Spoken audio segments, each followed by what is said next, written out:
উত্তরের মানুষের দীর্ঘদিনের প্রত্যাশিত সিরাজগঞ্জ বগুড়া রেলপথ নির্মাণ প্রকল্প নানান দীর্ঘসূত্রতা পেরিয়ে গেল বছর অনুমোদন পায় একনেকে। এই প্রকল্পের বাস্তবায়ন হলে ঢাকা থেকে উত্তরের কয়েকটি জেলার মানুষের রেল যোগাযোগে কমে আসবে প্রায় 150 কিলোমিটার পথ, যার ইতিবাচক প্রভাব পড়বে আঞ্চলিক অর্থনীতি ও বাণিজ্যিক খাতে। গোলাম মোস্তফা রুবেলকে সাথে নিয়ে বিস্তারিত জানাচ্ছেন মেহেরুল সুজন।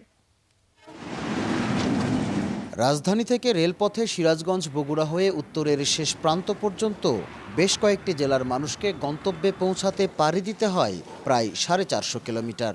সিরাজগঞ্জ বগুড়া সরাসরি রেলপথ হলে দূরত্ব 150 কিলোমিটার পর্যন্ত কমানো যায় অনায়াসে। তাই দীর্ঘদিন উত্তরের মানুষের বড় দাবি ছিল সিরাজগঞ্জ থেকে বগুড়া পর্যন্ত সরাসরি রেল সংযোগ।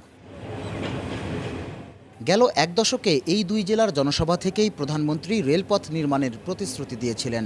গত বছরের অক্টোবরে জাতীয় অর্থনীতি পরিষদের নির্বাহী কমিটির সভায় অনুমোদন হয় সিরাজগঞ্জ বগুড়া রেলপথ নির্মাণ প্রকল্প।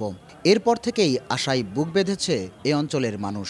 হয়ে গেলে আমাদের সিরাজগঞ্জবাসীর জন্য এবং ঢাকা টু উত্তরবঙ্গে আমাদের খুব যোগাযোগের খুব একটা সহজ রাস্তা হবে এবং খুব অল্প সময়ের মধ্যে আমরা সব জায়গায় আর কি আমরা যাতায়াত করতে পারবো। 5,580 কোটি টাকা বরাদ্দ ধরে নেওয়া এই প্রকল্পে বগুড়া থেকে সিরাজগঞ্জের captain Mansur Ali rail station পর্যন্ত প্রায় 87 কিলোমিটার ডুয়েল গেজ নির্মাণ হবে। এর মধ্যে বগুড়ার রানীরহাটে একটি জংশন নির্মাণ করে রংপুর বিভাগের 8 জেলার সাথে ঢাকার যোগাযোগ সহজ করার পরিকল্পনা রয়েছে। যখনই রেলপথটা হয়ে যাবে তখন আমার ভাই উত্তরবঙ্গের প্রাণকেন্দ্র উত্তরবঙ্গের রাজধানী বগুড়া যখন একটা রেলপথ স্থাপিত হবে তো গোটা উত্তরবঙ্গের আরও লক্ষ লক্ষ কোটি কোটি লোকের আরও সুবিধা হবে এবং ঢাকার সাথে রাজধানীর সাথে উত্তরবঙ্গের যোগাযোগ ব্যবস্থা তারও দ্বার প্রাণ খুলে যাবে। জংশন ছাড়াও সিরাজগঞ্জ বগুড়া মিলিয়ে নতুন 5টি রেল স্টেশন নির্মাণ সহ পুরো প্রকল্পের জন্য এই দুই জেলার মোট 510 একর ভূমি অধিগ্রহণ করবে সরকার। একনেকে অনুমোদনের পরও ভূমি অধিগ্রহণ শুরু বা কাজ দৃশ্যমান না হওয়ায় খানিকটা হতাশ এই প্রকল্পের দাবিতে আন্দোলনে থাকা সংগঠনগুলো।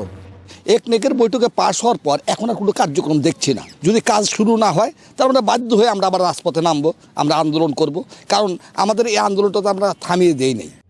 2022 সাল নাগাদ শেষ করার কথা রয়েছে এই রেল নেটওয়ার্ক প্রকল্প। মেহেরুল সুজন, যমুনা নিউজ, বগুড়া।